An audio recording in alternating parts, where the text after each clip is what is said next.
রংপুর রাইডার্সকে মাত্র 85 রানে all out করার পর হেসে খেলে জয় খুলনা টাইগার্সের। ফর্মের তুঙ্গে থাকা নাইম শেখের দারুণ ব্যাটিংয়ে উড়ে যায় রংপুর। জয় তুলে নিয়ে দ্বিতীয় কোয়ালিফায়ারে জায়গা করে নিল খুলনা। বাড়ির পথ ধরতে হলো রংপুরকে।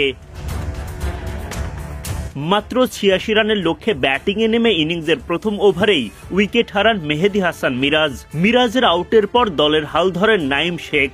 জুটি গড়েন অ্যালেক্স রসের সাথে। একের পর এক বাউন্ডারিতে দলের রান বাড়ান নাইম। তার ব্যাটেই জয়ের পথ খুঁজে পায় খুলনা। সেখান থেকে আর পথ হারায়নি দল। ফাইনাল স্বপ্নে টিকে থাকলেন মিরাজরা। সোহানদের হলো স্বপ্নভঙ্গ। সোমবার এলিমিনেটরে মুখোমুখি রংপুর রাইডার্স ও খুলনা টাইগার্স। টস জিতে আগে ব্যাটিংয়ের সিদ্ধান্ত নেন রংপুর অধিনায়ক নুরুল হাসান সোহান। কিন্তু মিরাজদের খুলনার দাপুটে বোলিংয়ে কাঁপন ধরে রংপুর শিবিরে। অবিশ্বাস্য বোলিংয়ে মাত্র 15 রানের মধ্যেই 5 উইকেট তোলেন নাসুম, মিরাজ, হাসান মাহমুদরা। বল হাতে খুলনার হয়ে ইনিংস শুরু করেন অধিনায়ক মেহেদী হাসান মিরাজ। ওভারের দ্বিতীয় বলেই কপাল পড়ে রংপুরের। সৌম্য সরকারের সাথে জেমস ভিন্সের ভুল বোঝাবুঝি। নন স্ট্রাইক প্রান্ত থেকেই রান আউটের শিকার সৌম্য।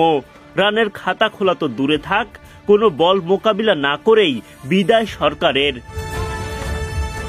দ্বিতীয় ওভারে বোলিংয়ে এসে আরেক ওপেনার ভিন্সকে টার্গেট করেন নাসুম আহমেদ। ওভারের শেষ বলে দারুণ একটা ক্যাচ লুফে নেন নাসুম। তাতে বাজে ভিন্সের বিদায় ঘণ্টা। 7 বল খেলে মাত্র 1 রান করে বিদায় নেন এই ইংলিশ ব্যাটার। নাসুম নিজের পরের ওভারে বোল্ড করেন শেখ মেহেদীকে। উল্লাসে ফেটে পড়েন খুলনার খেলোয়াড়রা। 5 বল খেলে মাত্র 1 রান করে বিদায় নেন মেহেদী।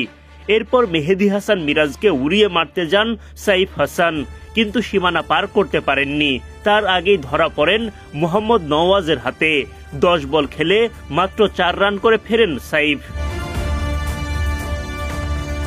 হাসান মাহমুদ এলবিডব্লিউর ফাঁদে ফেলেন মোহাম্মদ সাইফুদ্দিনকে।